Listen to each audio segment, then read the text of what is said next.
Bismillahirrahmanirrahim. Assalamualaikum warahmatullahi wabarakatuh.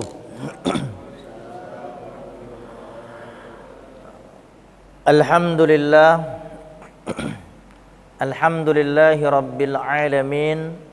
Wa bihi nasta'inu ala umurid dunya waddin. Wassalatu wassalamu ala asyrafil anbiya'i wal mursalin wa ala alihi wa ashabihi ajma'in. Rabbi israh li sadri wa yassir li amri wahlul 'uqdatam min lisani yafqahu qawli.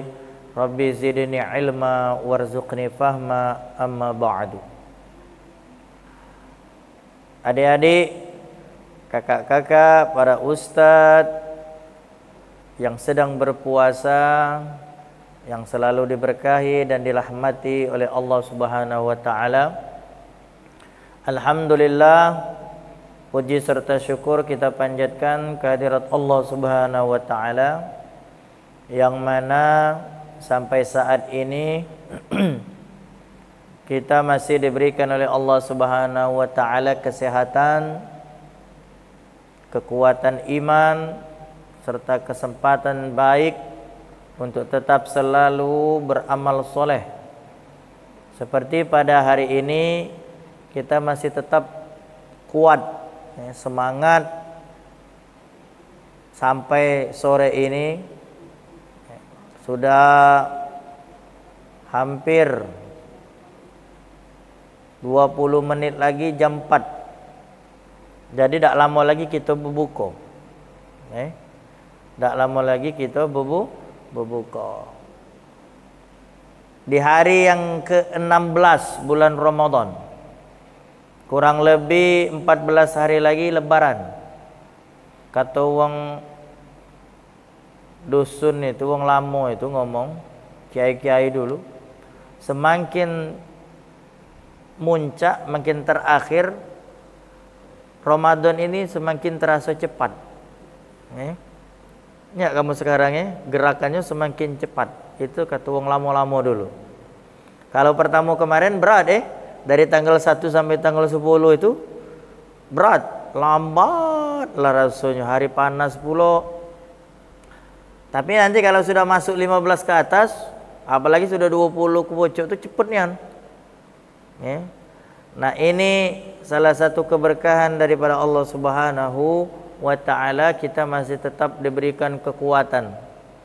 Ustaz tahu kalian tuh lapar galau, karena memang tak katik wong puasa tu kenyang.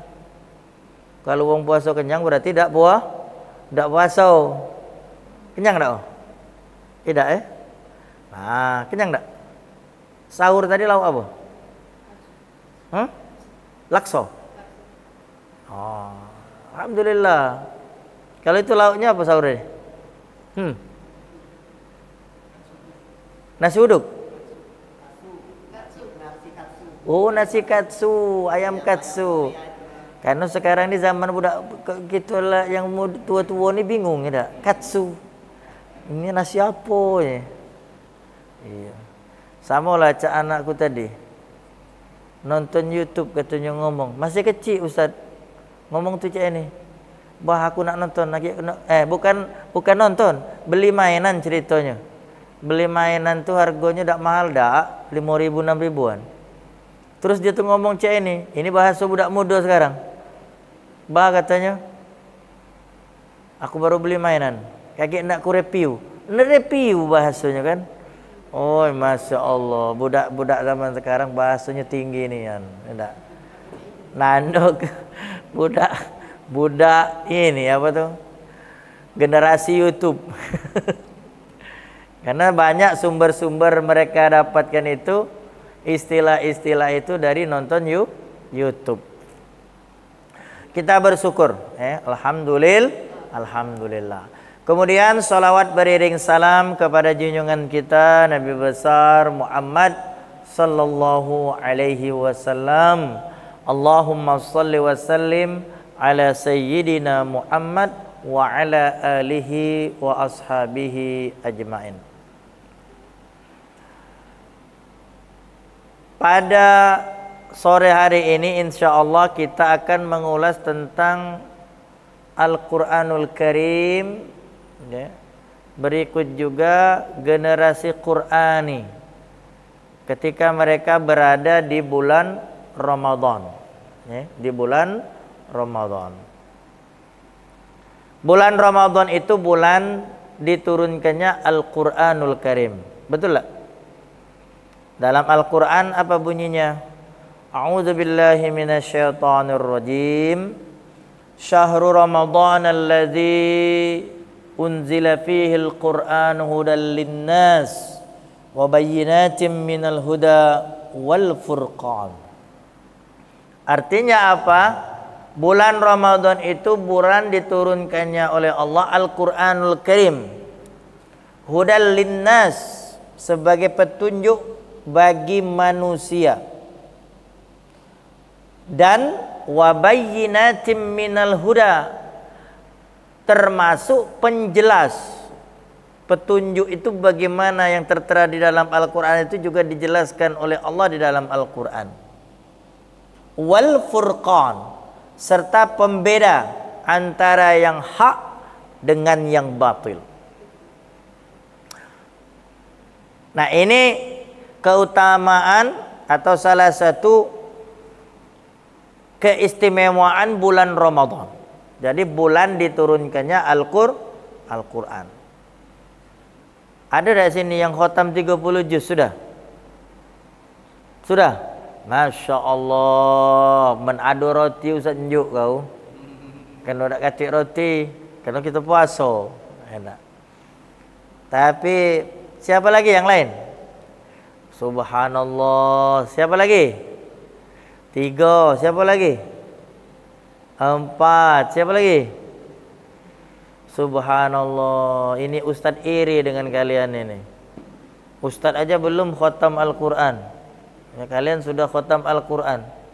Tapi memang ini semangat muda baca Al-Quran itu, ya. Ini merupakan salah satu ciri khas, ya, generasi Al-Quran, generasi Qurani, ya. Nah, kenapa kita perlu banyak bertaamul dengan Al-Quran di bulan Ramadan? Al-Quran itu secara garis besar merupakan pedoman hidup, adik-adik. Pedoman. Pedoman itu apa dia artinya? Tahu kamu arti pedoman? Apa pedoman? Adik? Tidak tahu? Ini? Tidak tahu? Tahu tak Google Map? Nah, Google Map itu fungsinya apa?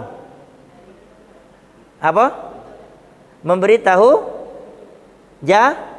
jalan. Itulah Al-Quran. Bukan Al-Quran itu sama cak Google Map, bukan, ya tak? Tapi fungsinya Al-Quran itu mirip dengan Google Map. Dia memberi petunjuk serta jalan. Karena manusia ini itu kalau tidak diberitahukan jalan kebenaran, ini jalan benar, ini jalan salah, mereka basing terabas.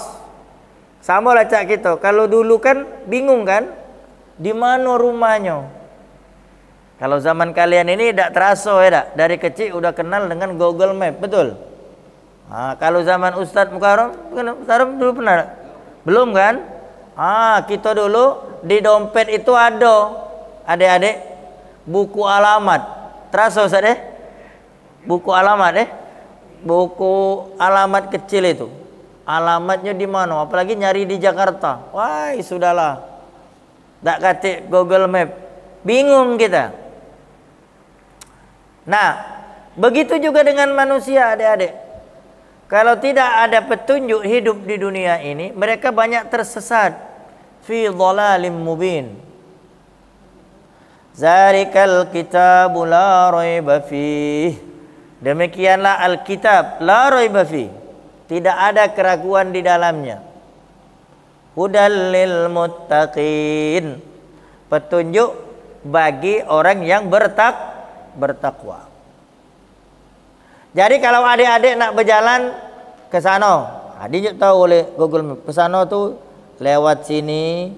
Pecak kita misalnya Ustaz dari Indralaya nak ke Al-Furqan, bisa melalui dari mana? Dari Musi 2 bisa. Dari Kertapati bisa. Dari jalan tol, melewati jalan tol bisa. Kalau dari tempat Ustaz, dari Pemulutan bisa. Tinggal pilih mana jalannya dekat atau jauh. Nah, kaget di Google Map itu ada waktunya sampai ke sini berapa. Nah, Al-Quran juga seperti itu adik-adik. Dulu sebelum Al-Quran itu turun, orang-orang Mekah itu, ya, zaman Rasulullah SAW, ya, itu mereka fi dhalalim mubin, tersesat. Lucu tak kira-kira? Nyembah patung mereka itu dulu. Patung itu ada yang dibuat dari roti. Iya, dibuat dari roti. Setelah disembah, pretelnya roti itu dimakannya. Itu dalam riwayat itu seperti itu yang menyebutkan seperti itu. Sesat tak itu, Dek? Sesat. Ada yang nyembah roti. Ada pula nyembah patung dari batu. Dia yang buat, dia yang nyembah. Lucu tak? Coba pikir secara logika. Kalian misalnya buat patung Tuhan sekendak kamu, ya tak? Model mak mana terserah kamu. Kata kamu, aku nak buat patung model Superman. Wow, sudah itu kamu buat, kamu sembah. Leceh itulah kafir Quraisy. Sungguh bodoh, sungguh bodoh mereka itu. Karena hasil kreasi mereka sendiri mereka sembah. Nah, tapi mereka kekeh itu kuat dengan pendirian mereka, dengan keyakinan mereka. Ya. Mereka sangat percaya. Malahan di Ka'bah itu ada berapa patung besar coba? Ada yang tahu? Kalian udah belajar kan? Berapa jumlah patung yang besar di dalam Ka'batullah itu? Adik-adik? Satu patung apa? Latta. Kedua, Uzza. Tiga, Hubal. Keempat, empat ini lupa Ustaz. Ya. Latta, Uzza, Manak dah salah Manat Ya, Manat. Manat, Lata, Uzza, Manat, Hubal. Ada 4 patung besar di dalam Ka'bah itu. Patung itu kaget digantungi makanan. Nah, zaman sekarang saudara-saudara kita ada sebagian yang masih melakukan ini, menyembah ini. Nah, kan aneh. Silakan masuk ibu-ibu dari Majelis Taklim Al-Hikmah. Itu ibu-ibu ini. Malu-malu. Ustaz disambut Ustaz. Caknya malu-malu mereka masuk Ustaz. Nak dibukakan pintu Ustaz. Iya, ada bundanya. Nah, turun mereka. Ada pintu apa di situ?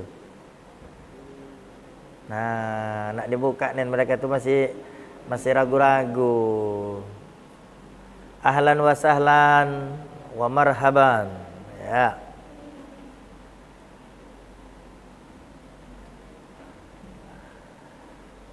Nah, mereka masih ragu, masih menyembah patung itu di zaman Rasulullah SAW, dan itu mereka meyakini dengan seyakin-yakinlah itulah Tuhan mereka.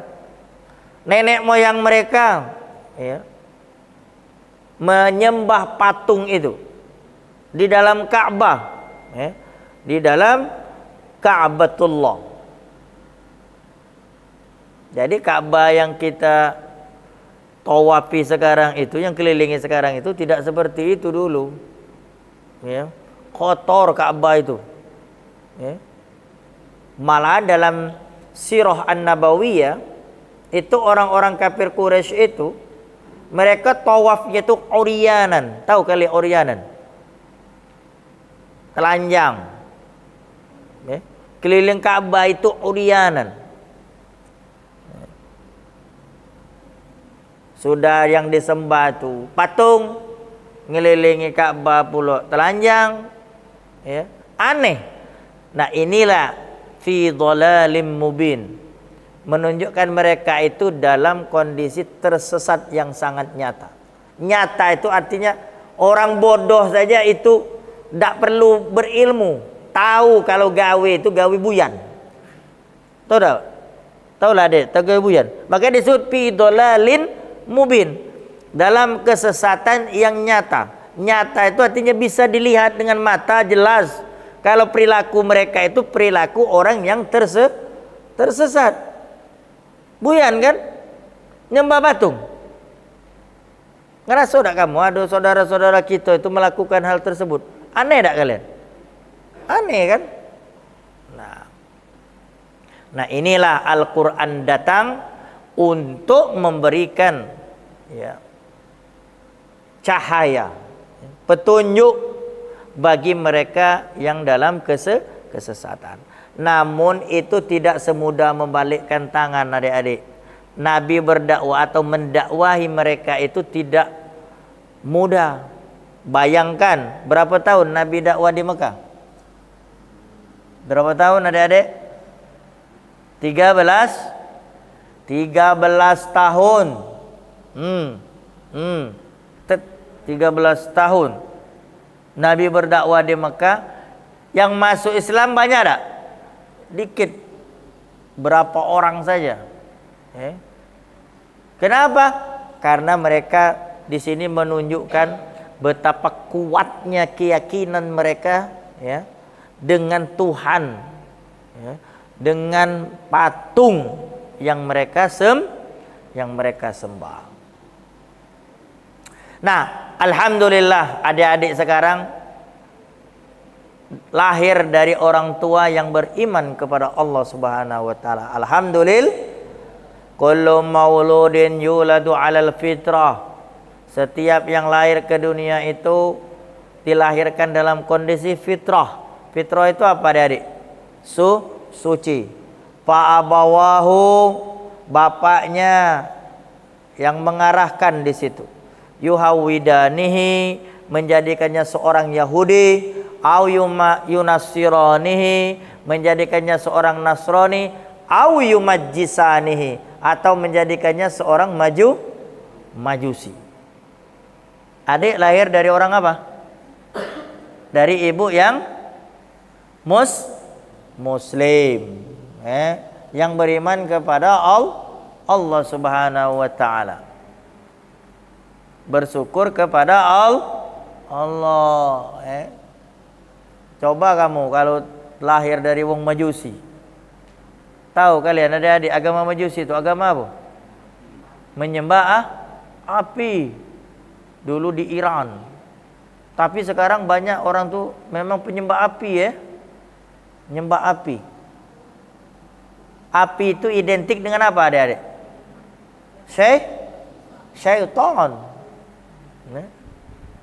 Kalau agama masih menyembah api, berarti itu agama syaitan. Kenapa? Karena syaitan tercipta dari api. Maka dalam beberapa penelitian terkait dengan agama-agama di dunia ini, semua agama selain Islam itu identik dengan menyembah api. Yang ditunjukkan simbolnya apa? Matahari. Kamu lihat, tidak usahlah kita sebut agama apa, be. Pasti tidak jauh dari gambar apa? Gambar matahari. Bulat, agak berintik-rintik. Seluruh agama itu rata-rata. Dan menyembah api. Tak jauh dari api. Contoh kecil, agama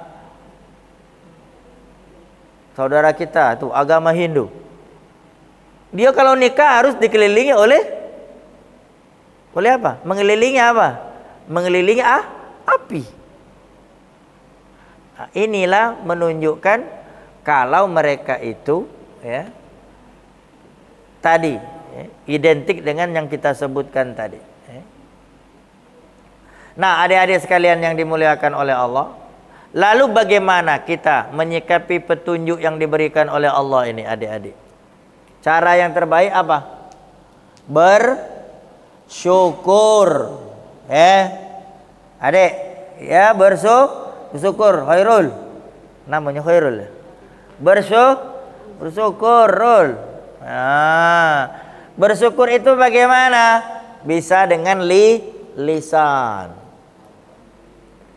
Coba kita sama-sama mengucap Subhanallah walhamdulillah wala ilaha illallah Allahu akbar wala haula wala quwata illa billahil aliyil azim. Oi Ustaz nih, oi perut lapar nih, suruh menyanyi kata kamu. Sabar, sabar. Insya Allah sore ini kita makan ayam katsu lagi. Akor? Ayam katsu lagi dah? Bosan Kalau tak galak ayam katsu, kalian makan ayam suka. Katsuka. Oke, kita lanjutkan. Generasi Quran, ya, itu ciri-cirinya apa? Salah satu ciri generasi Quran itu gemar membaca Al-Quran. Ini teman-teman yang dari santri ini ada berapa orang tadi? 4 ya, yang sudah khatam Al-Quran. Alhamdulillah. Saya yakin juga di santriwati juga ada yang khatam Al-Quran. Ada tak? Ada ya? Kaki insya Allah ada hadiahnya biasanya Ustaz. Ayo yang khatam Al-Quran ini.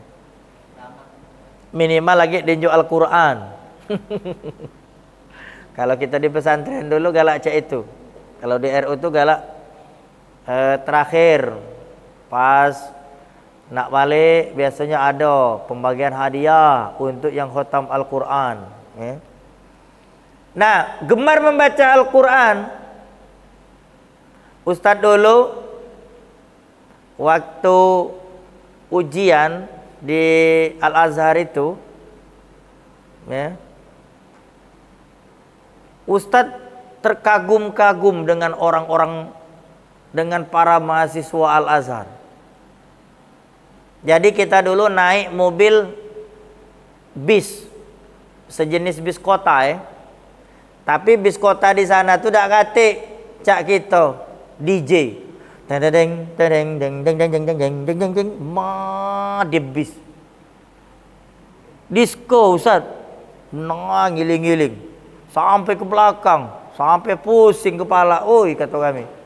Nah, di bis sana itu dak katik. Ya, adalah lagu Arab dikit. Seperti lagu Ghanili suwaya ghanili. Wah, itu lagu Umi Kalsum diputar sama orang. Cuman ndak besar mic-nya. Radio kecil itu. Nah, apa yang membuat Ustaz terkagum-kagum dengan teman-teman dari Al-Azhar? Jadi kita itu ketika ujian dari tempat kita nginap, ini khususnya yang bukan tinggal di asrama Kan jarak kita itu kalau ke kuliah itu dari tempat penginapan kita itu kurang lebih 30 menit. 30 menit. Jadi bis yang kita kendarain itu full kalau lagi ujian. Ustadz dulu pernah sampai bergantung di pegangan untuk naik bis itu tangga untuk naik bis itu. Dulu terkenal tuh bis 80 coret namanya. Tempatnya itu tempat ya bisa dikategorikan penginapan di daerah 80 coret ini di akhir stasiun itu tempatnya murah-murah. Ya cara mahasiswa kan nyari tempat yang murah. Nah, yang ada bisnya itu 80 coret. Jadi ketika kita berangkat ke kuliah itu, adik-adik, itu di dalam bis itu seperti suara lebah. Kenapa saya katakan demikian? Semuanya memurojaah Al-Quran dalam bis. Semuanya rata-rata murojaah Al-Quran. Yang cowok baik yang kondisinya duduk maupun kondisinya tegak itu pegang Al-Quran kecil itu, atau mereka murojaah. Karena apa? Kalau Ustadz ikut-ikutan dari tempat Ustadz nginap sampai ke kuliah itu, murojaah Al-Quran itu tembus 1,5 juz. 1,5 juz. Jadi alhamdulillahirabbil alamin. Seluruhnya yang ada di bis itu, dan itu tidak akan ditemukan di Indonesia. Tidak usah temukan di Indonesia. 1 bis penuh itu murojaah Al-Quran. Itu bulan puasa, adik-adik. Dulu tepat tidak salah ujiannya pas di bulan puasa, pernah. Nah, kondisi seperti ini adik-adik, ya, ini menunjukkan betapa ya, kita ingin selalu dekat dengan Al-Quran. Karena orang yang selalu dekat dengan Al-Quran itu hatinya akan tenang, hatinya akan nyaman, selalu dalam lindungan Allah Subhanahu wa taala. Ya. Maka dalam hadis Nabi SAW itu apa bunyinya? Khairukum man ta'allamal Qur'an wa 'allamahu. Sebaik-baik kalian itu adalah orang yang membaca, belajar Al-Quran serta mengamalkannya. Orang yang hafiz Al-Quran, baca Al-Quran, itu akan selalu dalam lindungan Allah Subhanahu wa ta'ala. Adik-adik jangan berkecil hati. Ustadz, kami ini kalau baca Al-Quran kaki ujung-ujungnya nak kemana Ustadz? Oh ya adik-adik, teman Ustadz itu dulu di Indonesia dia hafiz Al-Quran. Jadi ketika dia kuliah di Al-Azhar, dia langsung ditarik oleh orang Al-Azhar untuk menjadi imam. Kalau sekarang ini sudah banyak ya pendaftaran online untuk menjadi seorang imam di Dubai, di Kuwait. Nah, di sini ada juga tidak salah ustadz kalian yang kayak ustadz ini, Ustadz Nur Yasin ngajar di sini kan? Ustadz Nur Yasin itu hafiz Quran dulu, sampai sekarang juga hafiz. Beliau pernah ditarik untuk jadi imam di Riyadh. Minta cerita sama beliau bagaimana cerita beliau menjadi imam di kota Riyadh, Arab Saudi. Besar duitnya di situ. Iya. Itu jadi mahasiswa Universitas Madinah, itu gajinya itu kalau nggak salah itu berapa ya, 1.500 rial atau 1.300 rial. Kalau didolarkan itu berapa ratus dolar adik-adik? Ya, kurang lebih 1.000 lah ya. Tak salah 350 dolar. Kalau di duit ke kita berapa? Beasiswanya itu. Kalau dolar sekarang berapa Ustaz? 15 ya? 16. Double kelah kamu. 3.200.000 tambah 16 berapa? Berarti 4.800.000. 5 juta. Itu gaji.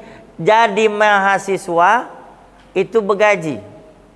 Itu di Madinah, di Universitas Islam Madinah. Salah satu yang menjadi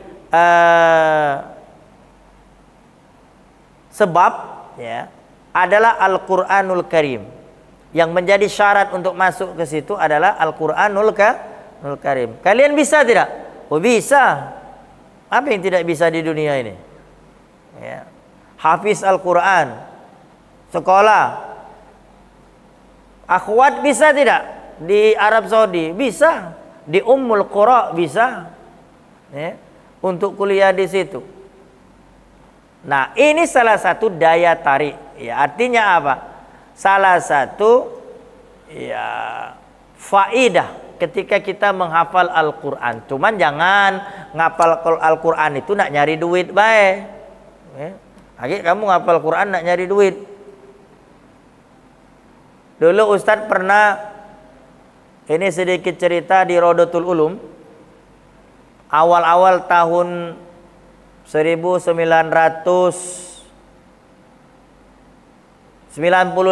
di awal-awal itu. Ustadz itu kalau nggak salah pada saat itu masih kelas 3 MTS. 3 MTS.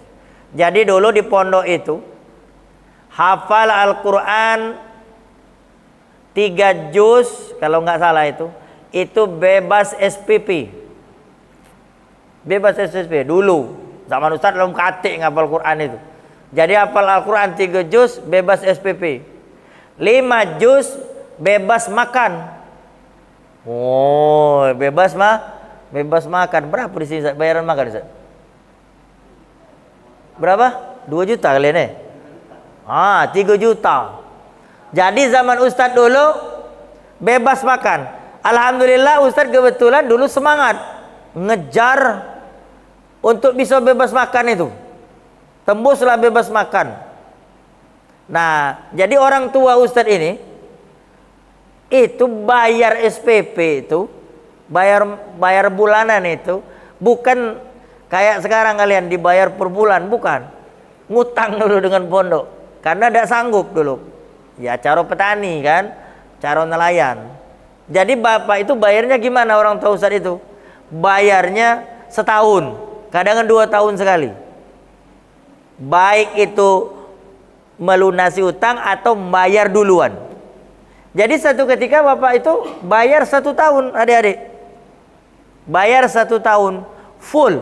Jadi Ustadz 1 tahun ke depan itu sudah lunas.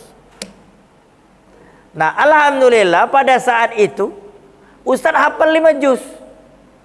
Jadi orang ke kantor bayar SPP, Ustadz ke kantor ngambil duit yang telah dibayar oleh bapak.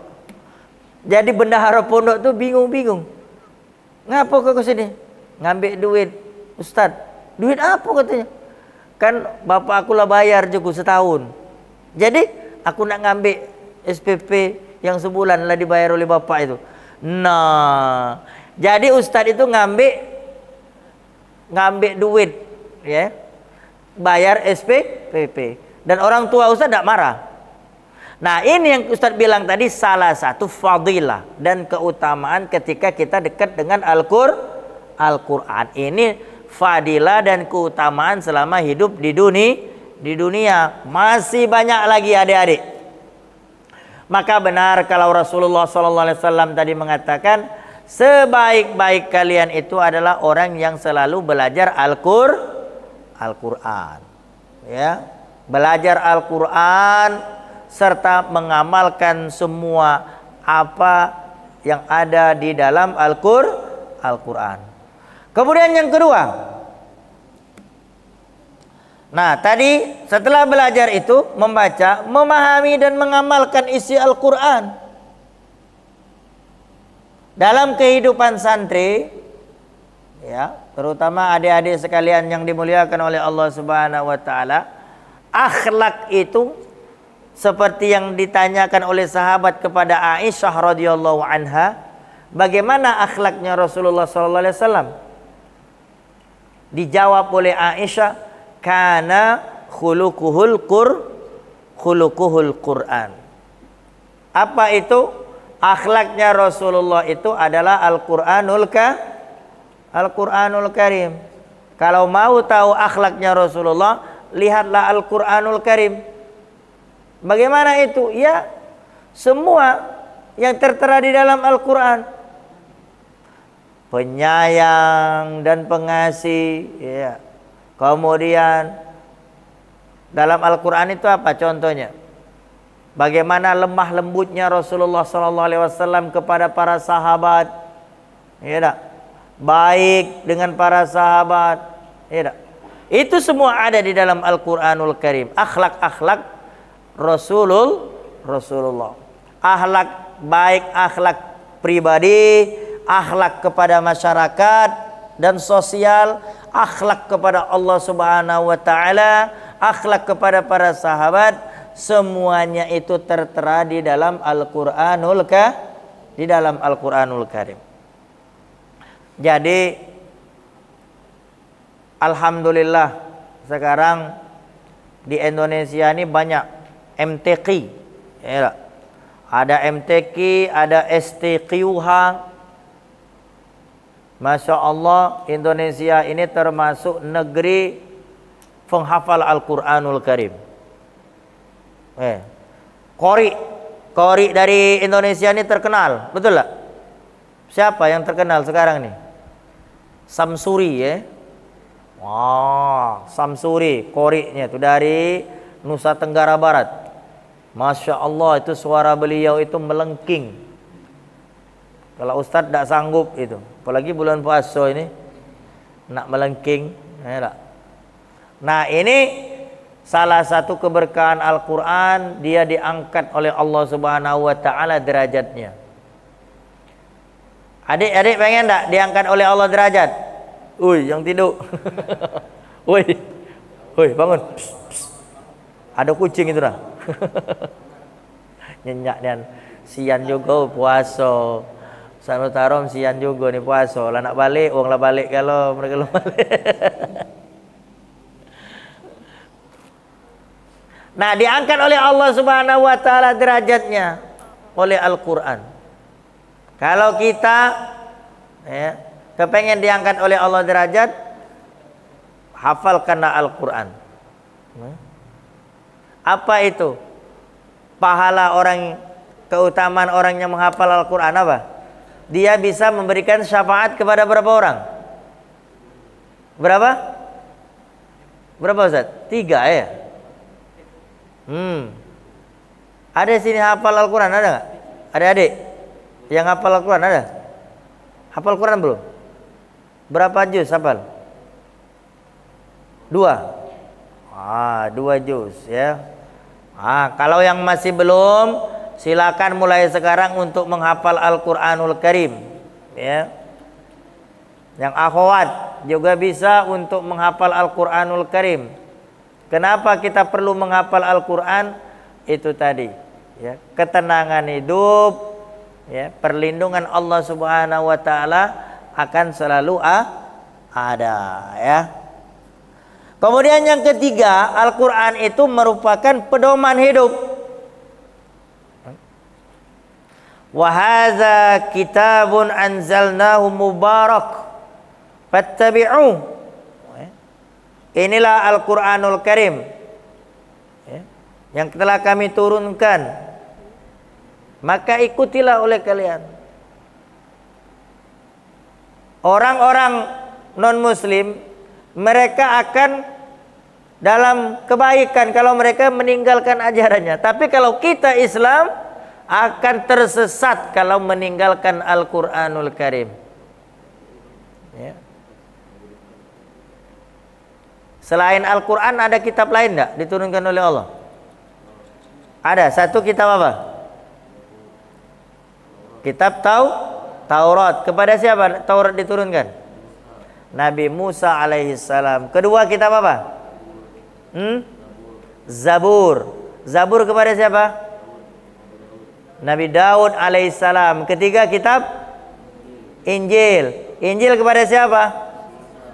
Nabi Isa alaihissalam. Terakhir adalah Al-Quranul Karim ya. Nah, itu pedoman hidup kita adik-adik. Tadi kita ilustrasikan pedoman hidup itu seperti Google Map yang memberikan arah dan petunjuk bagi jalan kehidupan kita ini. Kalau kita tidak kembali kepada Al-Quran, kita akan tersesat selama-lamanya. Dari mulai sekarang, nanti adik kalau sudah dewasa, insya Allah lebih memahami ini. Seperti kakak-kakak dan ustadz-ustadz ini sudah tidak lepas dari Al-Quran ya. Inilah yang akan memberi bimbingan dan arahan bagi kehidupan kita. Kalau kita tidak kembali kepada Al-Quran, ya, sesat. Kita tidak tahu lagi. Ya. Kalau adik-adik kepengen merasakan betul, selalu hiduplah bersama dengan Al-Quranul Karim. Kalau tidak, ya begitulah. Ya. Kehancuran akan dialami seperti yang terjadi dengan dulunya orang-orang yang meninggalkan kitab-kitab yang diturunkan oleh Allah. Ya. Kita umat Islam diperintahkan oleh Rasulullah SAW, ya, untuk tetap selalu berpegang. Taraktu fikum amraini, telah aku tinggalkan kepada kalian, wariskan kepada kalian dua hal perkara. Lan tadillu abadan, kalian selamanya akan tidak tersesat. Ma tamassaktum bihima, selama kalian berpegang dengan keduanya. Pertama apa? Kitabullah, Al-Quranul Karim. Yang kedua apa?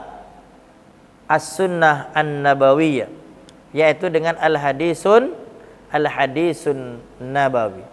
Inilah, ya, pedoman hidup kita selaku umat yang beriman kepada Allah Subhanahu wa taala.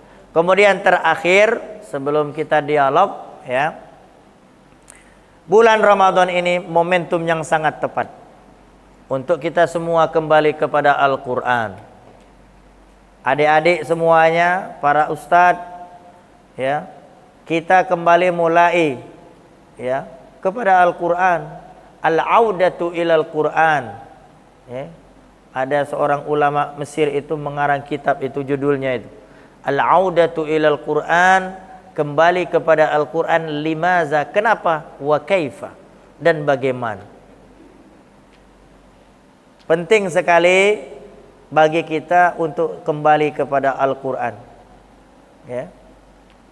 Apalagi Al-Quran itu modal, terutama kalau kamu nak jadi imam. Jangan imam kaki di dusun, tak jauh dari salat pertama, inna a'tainakal kausar. Salat kedua, wal asri innal insana lafi khusri. Sudah itu kaki, selanjutnya apa? Trikul, qul huwallahu ahad, qul a'udzu birabbil falaq. Tambah lagi qul a'udzu birabbin nas. Yang itulah dibaca. Nah, kalau kita banyak hafal Al-Quran, enak adik-adik. Kalau adik-adik ditunjuk jadi imam, orang tua menjadi senang, keluarga menjadi senang. Selain itu juga kehidupan duniawi kita insya Allah akan juga di-cover, akan diberikan oleh Allah Subhanahu wa ta'ala. Nah, inilah bulan Ramadan, bulan yang tepat. Ya, maka ulama mengatakan bulan Ramadan ini adalah syahrul Quran, bulan Al-Quran. Malaikat Jibril itu tiap malam datangi Rasulullah. Apa yang dilakukannya? Tadarus Al-Quran, saling mendengarkan bacaan Al-Quranul Karim. Kalau kalian malas, udah sama-sama teman tadarus Al-Quran. Kalau dulu di dusun-dusun itu ada di masjid di Langgar, ya, tadarus Al-Quran. Sudah tadarus lagi makan lakso, makan bogro. Ya, murojaah dalam satu malam bisa tembus berapa halaman. Nah, inilah salah satu cara untuk kita bisa kembali kepada Al-Quran. Demikian para shaimin dan shaimat yang dimuliakan oleh Allah Subhanahu wa taala. Mungkin ada dialog yang ingin kita dialogkan. Kami persilakan kepada Ustadz Tarom. Syukran. A'udzubillahi minasyaitonirrajim. Bismillahirrahmanirrahim. Alhamdulillahirabbil alamin. Wassalatu wassalamu ala asyrafil anbiya'i wal mursalin wa ala alihi wa ashabihi ajmain. Rabbana zalamna anfusana wa illam taghfir lana wa tarhamna lanakunanna minal khasirin. Rabbana ighfir lana wa liwalidayna wa lil mu'minina yawma yaqumul hisab. Rabbana hab lana min azwajina wa dhurriyyatina qurrata a'yun waj'alna lil muttaqina imama. Allahumma anfa'na bima 'allamtana wa 'allimna bima yanfa'una wa zidna ilma. ربنا أفرغ علينا صبرا وثبت أقدامنا وانصرنا على القوم الكافرين اللهم ارحمنا بالقرآن واجعله لنا إماما ونورا وهدى ورحمة اللهم ذكرنا منه ما نسينا وعلمنا منه ما جهلنا وارزقنا تلاوته آناء الليل وأطراف النهار ربنا آتنا في الدنيا حسنة وفي الآخرة حسنة وقنا عذاب النار وصلى الله على سيدنا محمد وعلى آله وصحبه أجمعين والحمد لله رب العالمين. Mohon maaf ya, semoga kita semua diberikan oleh Allah ar-Rahmat. Mungkin ini bulan Ramadan ini terakhir ya.